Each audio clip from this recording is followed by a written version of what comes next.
Voltamos ao vivo com a nossa primeira palestra do nosso último dia do Congresso Florestas Online 2024. Obrigado a todos vocês que estão nos acompanhando. E agora há pouco eu falei que nós tivemos visualizações, presença de várias pessoas da América Latina. Falei de vários países, mas entrou um agora, sabe da onde? Do Peru. O José Coronado, bom dia. Saludos desde Peru. E a Gabriela Ferreira, bom dia. Belo Oriente, Minas Gerais. E, por acaso, Belo Oriente também é a cidade onde está o nosso próximo palestrante. Vamos lá, bom dia, Leonardo Hipólito. Bom dia, Paulo. Bom dia, pessoal aí de casa. Um prazer estar aqui com vocês. E você está em Belo Oriente, é isso?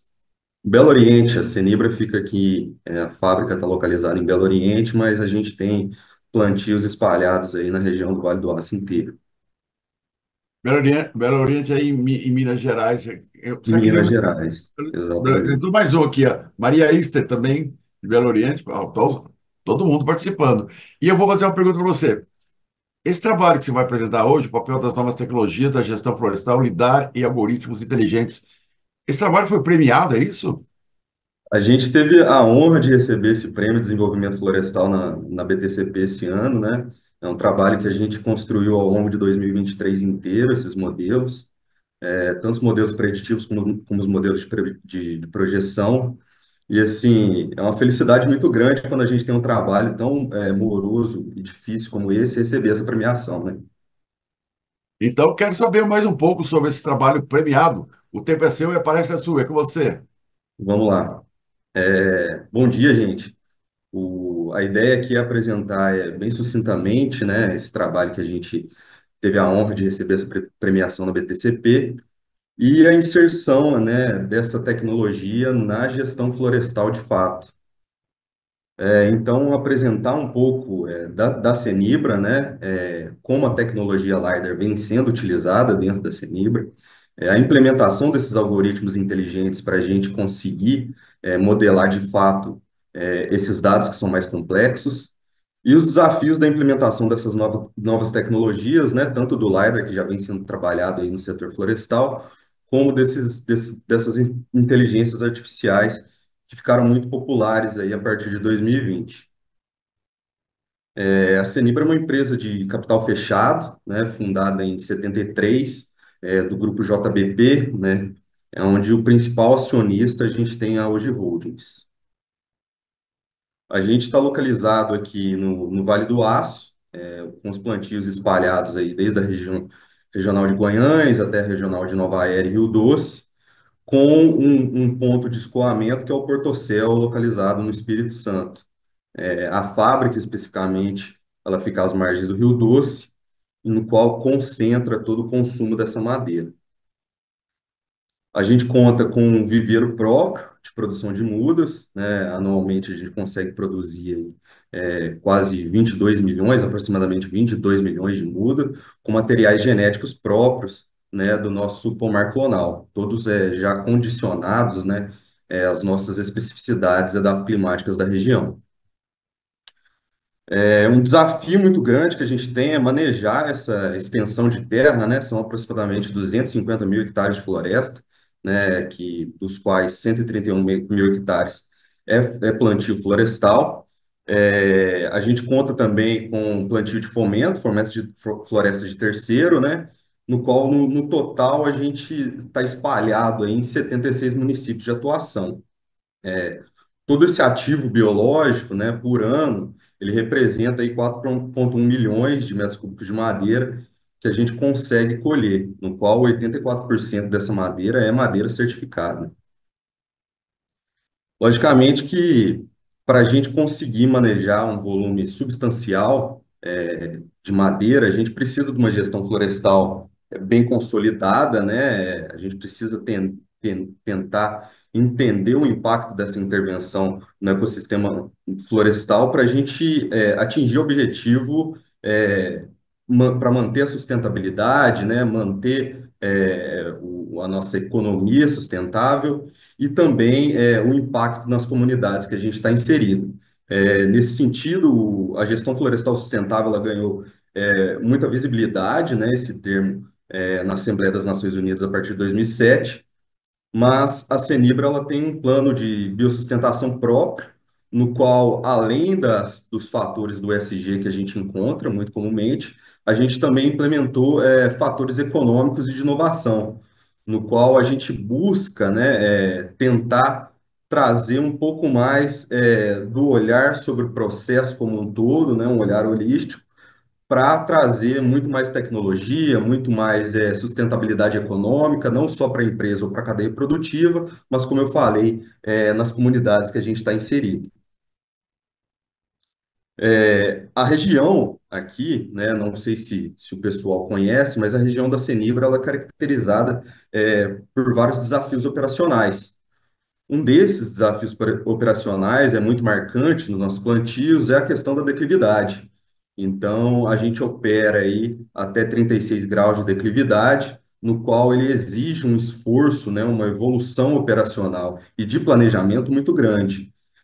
Neste âmbito, a gente pode pontuar vários marcos, né, de evolução operacional no âmbito de colheita e silvicultura, né, que a gente passou lá da década de 70, utilizando machado e serrote e baldeio com burros, até a introdução de motosserra, né, caminhões para baldeio e tudo mais, até chegando no ano de 2000, onde a gente já começa a utilizar, desenvolver sistemas de tração para a nossa colheita mecanizada, né, com harvesters e forwarders, e também a utilização já de maquinário de tratores agrícolas.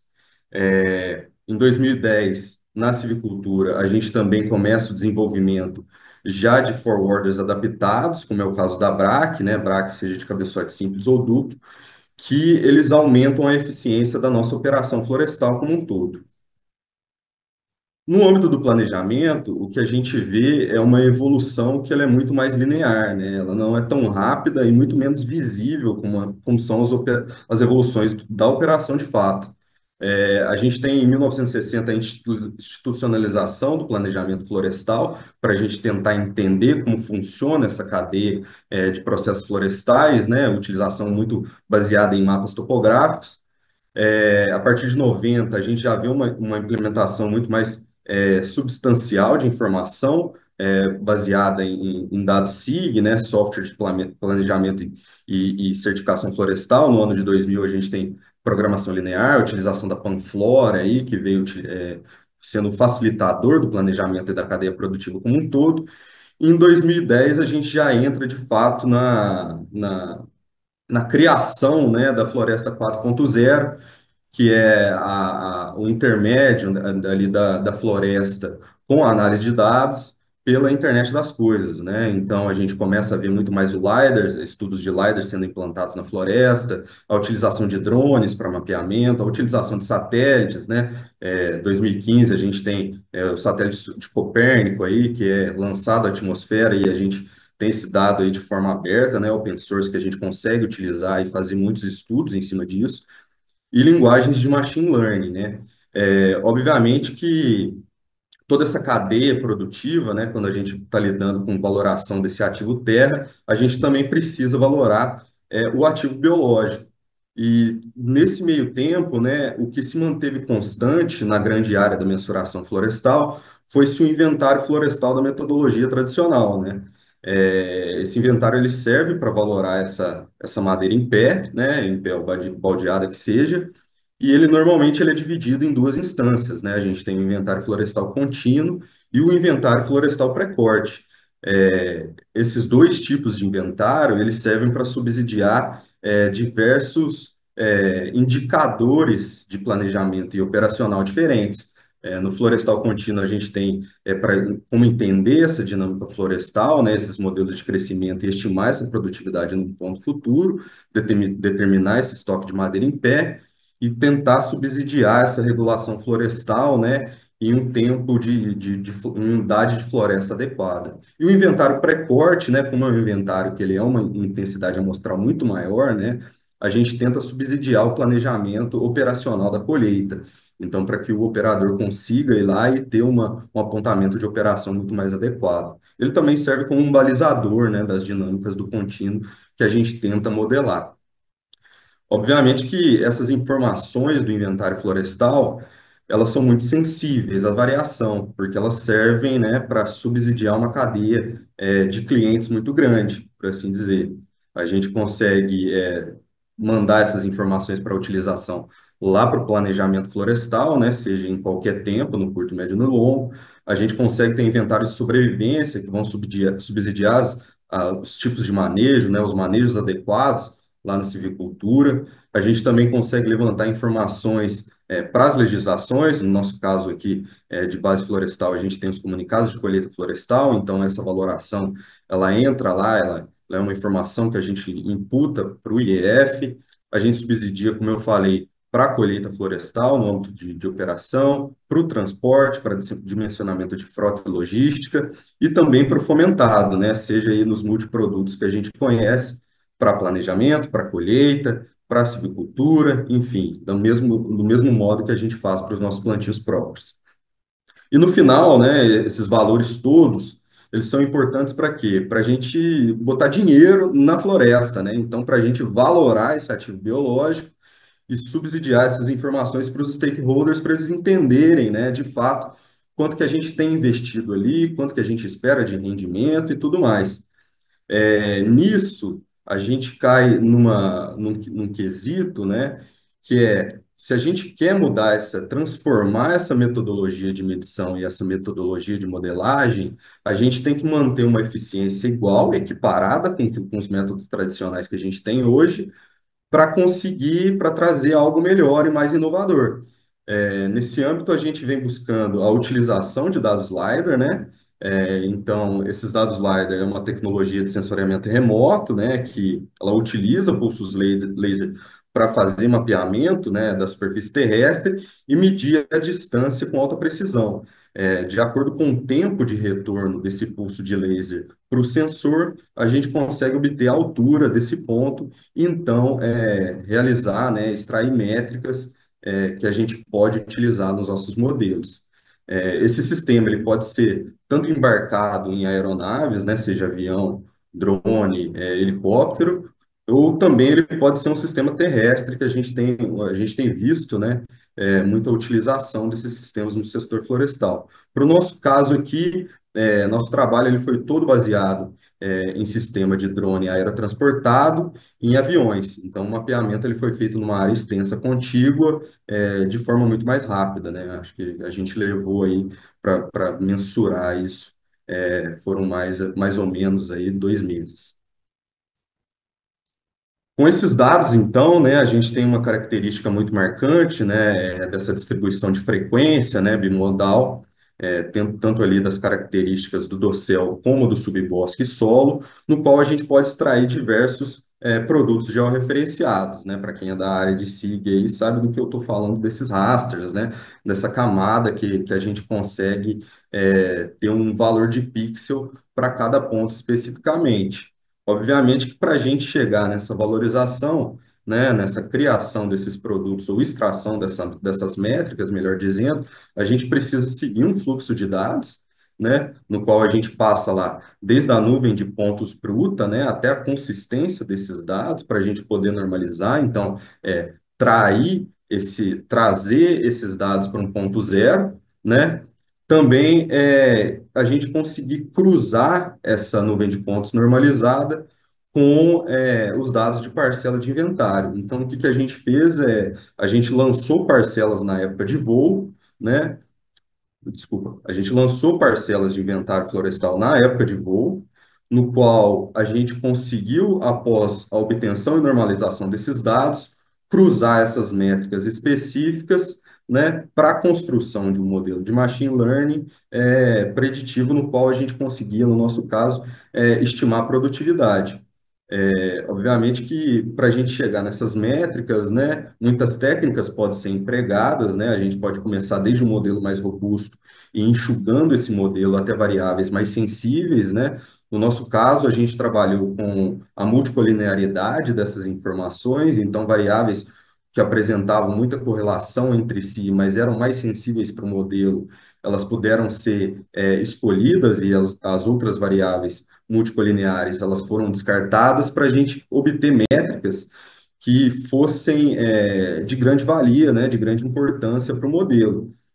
Nesse caso, né, a gente obteve aí medidas de métricas de densidade de dispersão e também de posição, que foram muito relevantes para a gente alcançar essa acurácia que a gente obteve nos nossos modelos preditivos.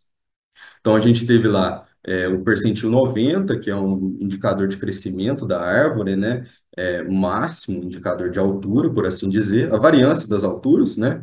Que é de fato a relação das médias das alturas ali na janela de busca que você está estruturando, e a média cúbica das elevações, que ela apresenta essa acessibilidade maior para valores mais altos, e também a gente acredita que a gente obteve essa importância nessa variável pelo quesito da topografia, né, da região da Cenibra. A gente também optou por colocar uma variável de idade, uma vez que o nosso manejo ele conta ali especificamente com plantios de 6,5 a 14 anos, então, assim, para a gente conseguir estratificar, né, e generalizar esses dados no modelo, depois seria muito mais fácil.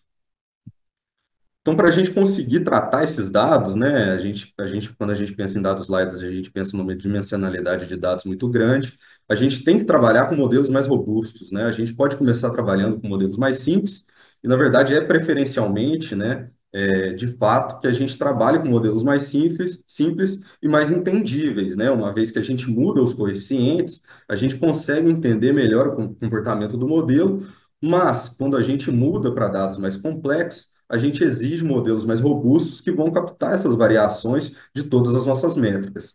Então, no nosso caso, a gente tentou estruturar, né, um gradiente boost com Random Forest, no qual a gente obteve mapas de produtividade com uma acurácia muito boa.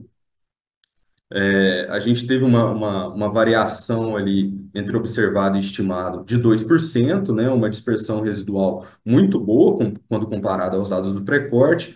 Então, o que a gente pode dizer assim desse modelo a princípio é que ele se comportou otimamente bem.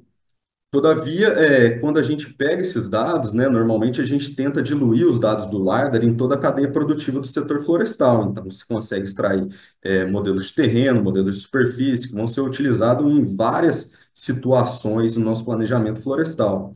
A gente entende que esse modelo produtivo, ele é uma fotografia de quando o voo, quando a gente realizou o sobrevoo naquela área. Então, para este caso, o modelo se comportou otimamente bem.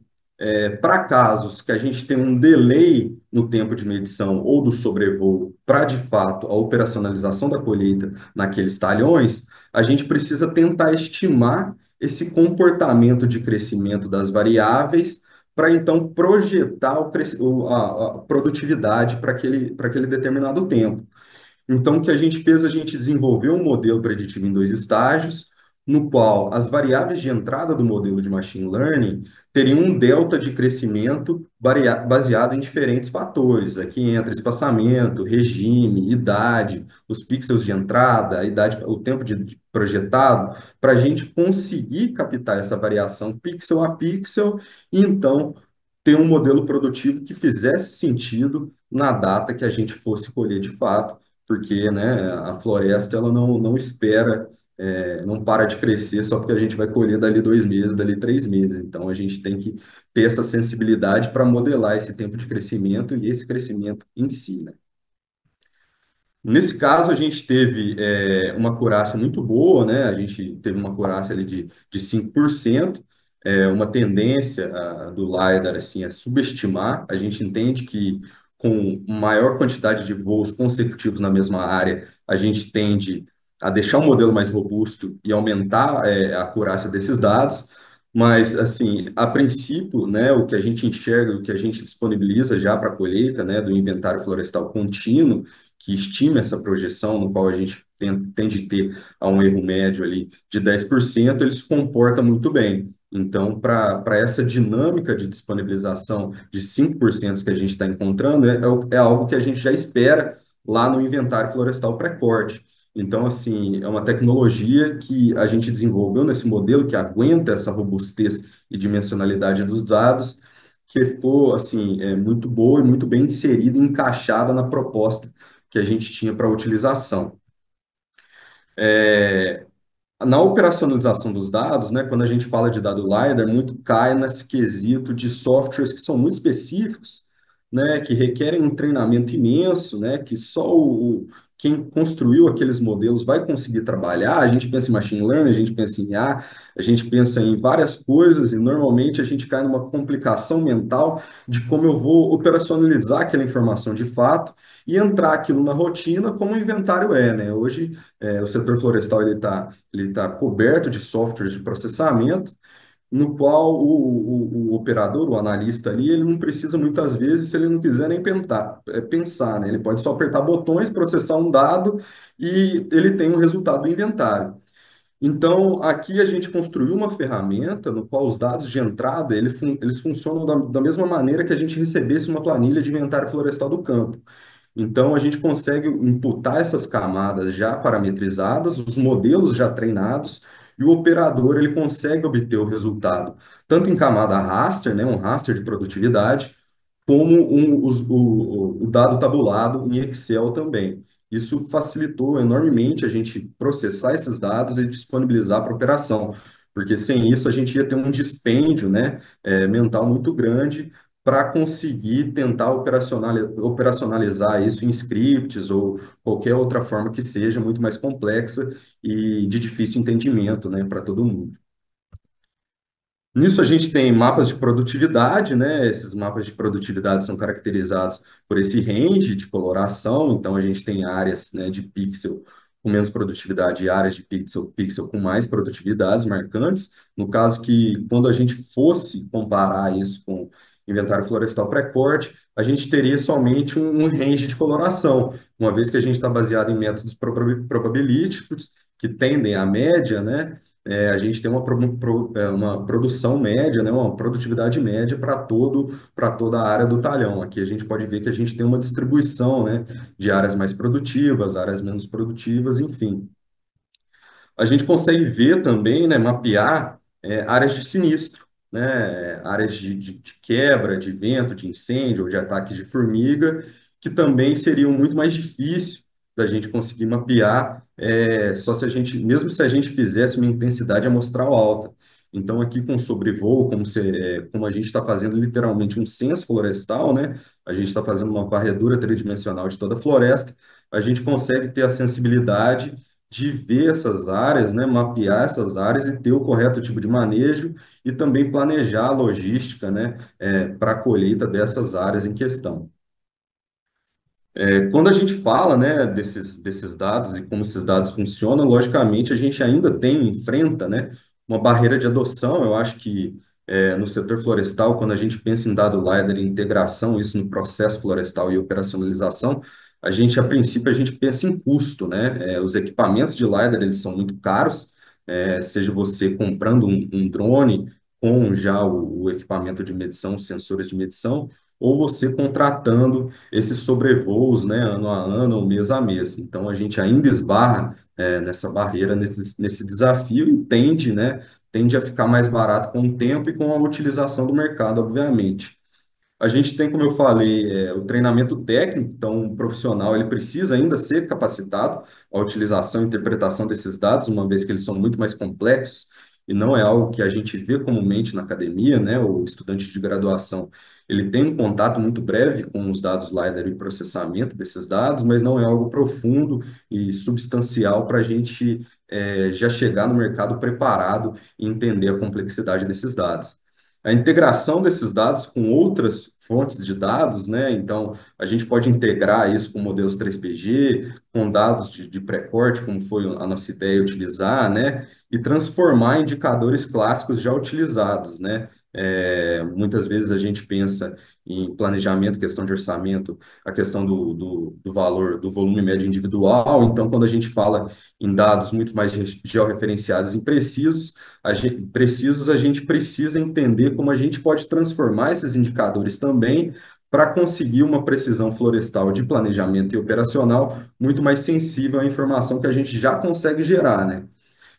A gente também tem o reconhecimento dos órgãos ambientais, né? Hoje a gente vê que eles não estão preparados a receber essa informação porque eles estão baseados em metodologias de medição tradicionais. Eles têm o erro o erro amostral admissível, que são dependentes da metodologia probabilística tradicional, então eles precisam de uma transformação para começar a receber esses dados, né, aceitar esses dados como forma comprobatória nos seus modelos legislativos.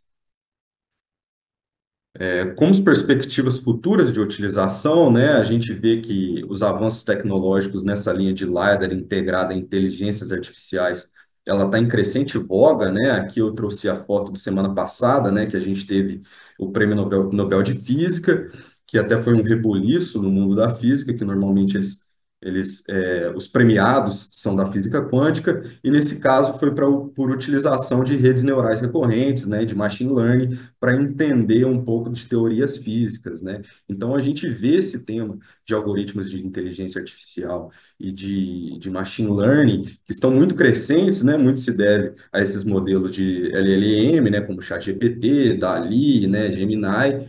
Então a gente entende que com a utilização muito mais frequente desses dados e o estudo muito mais recorrente nessa área de conhecimento, a gente consegue ter um entendimento muito mais profundo, né, desse dado que é tão complexo como o dado LiDAR, que a gente vem estudando há muito tempo, mas tem um campo muito grande a ser explorado, assim, do que a gente pode fazer de fato.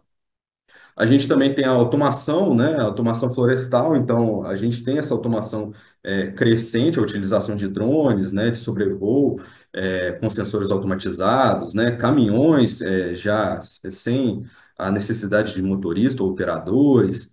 Essas novas fronteiras da inteligência artificial que podem ser utilizadas também para a gente antecipar eventos futuros, né? Fatores climáticos, a gente viu aí nas palestras do Floresta Online essas questões do El Niño e Laninha, então, como que a gente consegue prever esses acontecimentos e antecipar o nosso manejo para a gente ter um aproveitamento de terra muito mais sensível às realidades climáticas e a convergência das atividades, né, de forma simultânea. Então, enquanto a gente pode criar, né, sensores que vão ser automatizados, né, drones que vão fazer a coleta do LiDAR ali com uma inteligência artificial num plano de voo que já é hoje basicamente o drone faz sozinho, né? É um sistema que ele consegue, enquanto ele faz o levantamento dos dados, processar aqueles dados e ter uma certa validação se ele tem um desvio de acurácia que é condizente com a realidade ou não.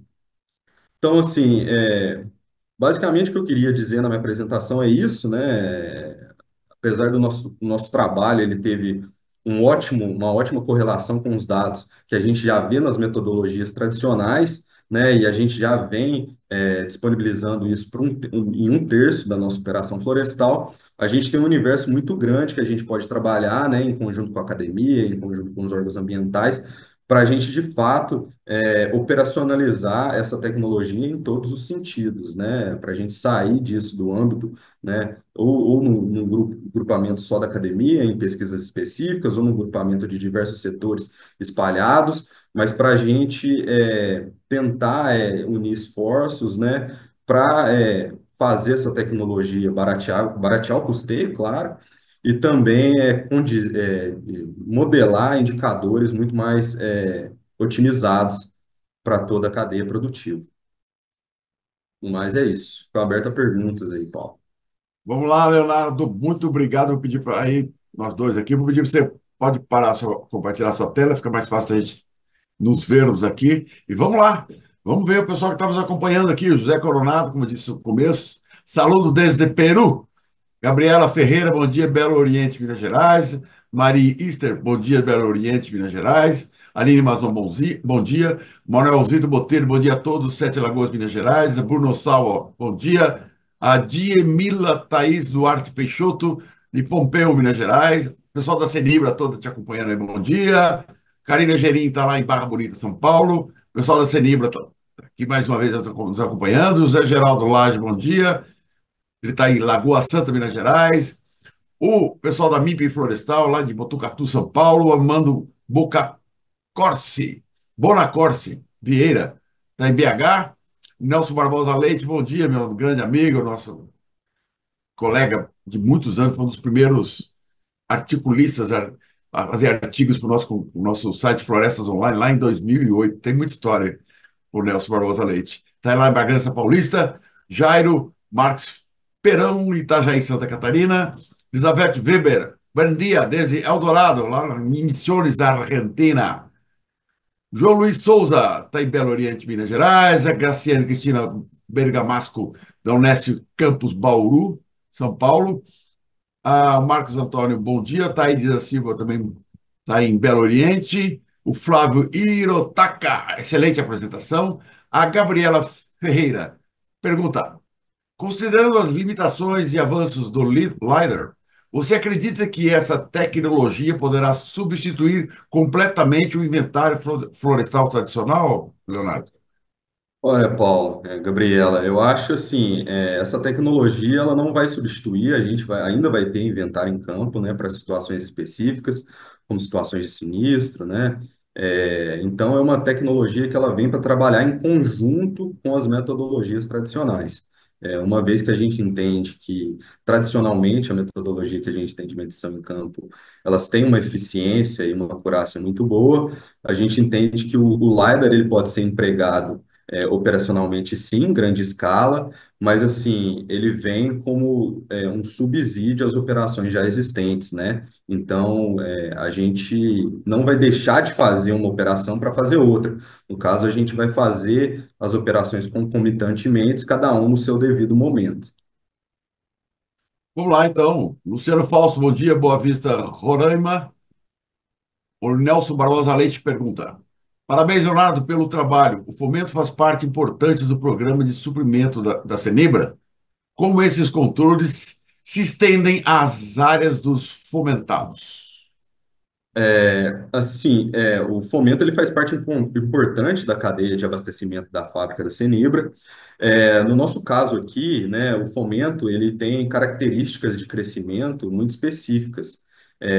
A gente ainda não conseguiu modelar os dados dos modelos preditivos de projeção para os plantios dos fomentados. Então, assim, é um trabalho que ainda precisa ser feito e como a gente tem que ter uma atenção muito maior, né? Então, assim, um erro de 5%, apesar de, para nosso plantio próprio, que é uma alimentação própria para a fábrica, a gente é relevante, né? Então, assim, a gente consegue agregar esse erro no nosso processo. Mas como a gente vai lidar com pagamento de fomentado, a gente vai precisar ter um trabalho mais extenso nessas áreas de fomento. Mais uma aqui do Flávio Hirotaka. É possível utilizar o LiDAR e demais tecnologias, como inteligência artificial, para a detecção de mudanças ambientais, antecipando impactos da produtividade das florestas ou riscos de incêndios? Olha, eu acredito que sim, né? A gente pode trabalhar esses modelos, todos esses dados. A gente tem dados de satélite aí, da World Clean, da NASA, né? Onde a gente pode obter no GE e cruzar esses dados, esses mapas de produtividade com esses eventos climáticos, né? Eventos climáticos que já possuem modelos próprios do Laninha e El Niño e trabalhar preditivamente, né? É um trabalho muito grande, extenso, mas com certeza a gente pode empregar essa tecnologia para tentar modelar isso. Vamos lá. Gabriela Ferreira, ótima apresentação, parabéns, Leonardo.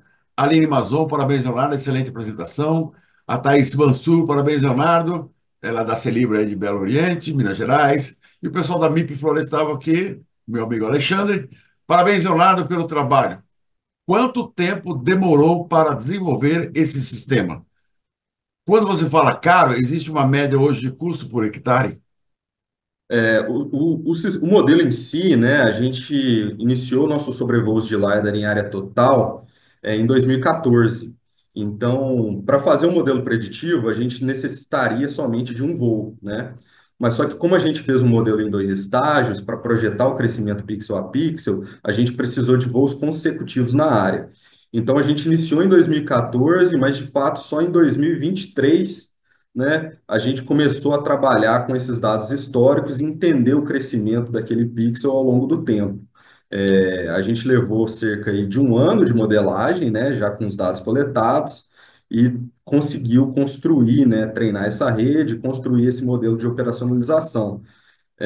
A questão do custo, normalmente as empresas hoje, elas têm um custo balizado de um custo por hectare, que ela varia, né, dos parâmetros de sobrevoo que você vai querer ali, né, de quantidade de pontos por metro quadrado, de percentual de faixa de sobreposição e tudo mais. Vamos lá, então. Continuando. Valquíria, bom dia de Araxá, Minas Gerais. João Venâncio, excelente apresentação. Leonardo. A Mari Easter, bom, parabéns, Leonardo, excelente apresentação. Tassis Lima, parabéns, Leonardo, pela apresentação. Ela é da Senibra de Belo Oriente. E eu pergunto o que você falou agora há pouco, a questão da mão de obra, né? O engenheiro florestal não aprende muito sobre o LiDAR, sobre esses sistemas na universidade. Mão de obra qualificada é um problema, Leonardo? Olha, eu vejo que para trabalhar com esses dados com uma dimensionalidade maior, o estudante de graduação ele ainda não tem contato com isso nas grades curriculares. Então, o que a gente vê normalmente é muito mais estudantes de pós-graduação trabalhando com esses dados mais sensíveis, que aí sim a gente vê projetos específicos, né, que eles conseguem entrar no mercado de trabalho com uma bagagem mais robusta para trabalhar com isso e entrar na operacionalização da empresa de fato, né? Mas acredito que o nosso amigo Rodrigo Racamada, ele vai dar um overview aí do cenário, né, da engenharia florestal e pode tocar nesse assunto também. É bom você ter falado sobre o Rodrigo, que ele vai falar realmente sobre esse tema daqui a pouquinho. E eu quero avisar vocês, aí a gente falou, você falou sobre produtividade, já que em primeira mão para você, já lançamos, mas vamos falar mais agora nos próximos dias. Nós lançamos para 2025 o Expedição Silvicultura junto com a Canopy. O que nós vamos fazer? Durante 2 meses, nós vamos percorrer 16 estados, fazendo o levantamento da produtividade das florestas plantadas no Brasil.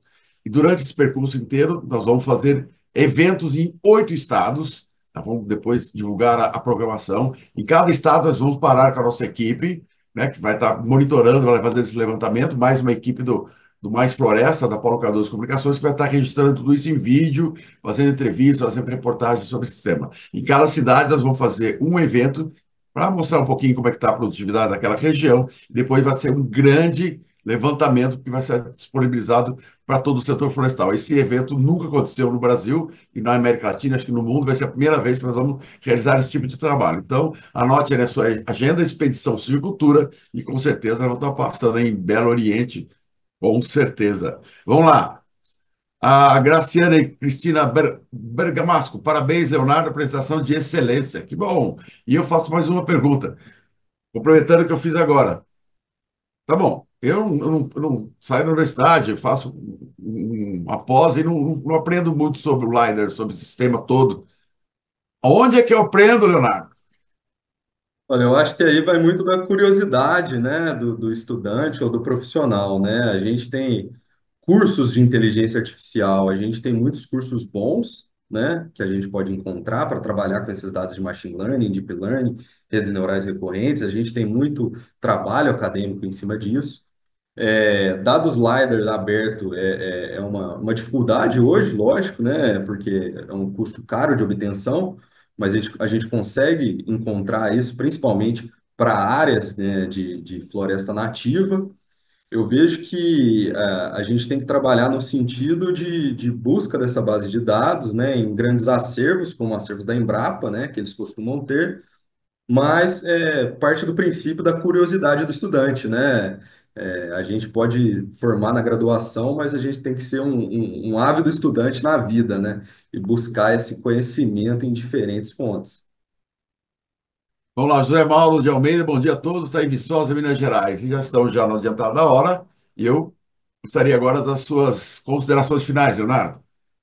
Bem, agradeço, Paulo, agradeço o convite, né? Expor assim o LiDAR e as inteligências artificiais e essa tecnologia entrando em operacionalização dentro da Senibra é uma felicidade não só para mim da área de mensuração e planejamento, mas como da Senibra como um todo, e também explorar esse lado, né? Esse lado social e esse lado de inovação tecnológica da empresa para todos os ouvintes aí. Foi um prazer enorme estar aqui conversando com vocês. Obrigado, Leonardo. E mais duas aqui, Valquíria Rodrigues, parabéns, Leonardo, apresentação maravilhosa. Ela está em Belo Oriente.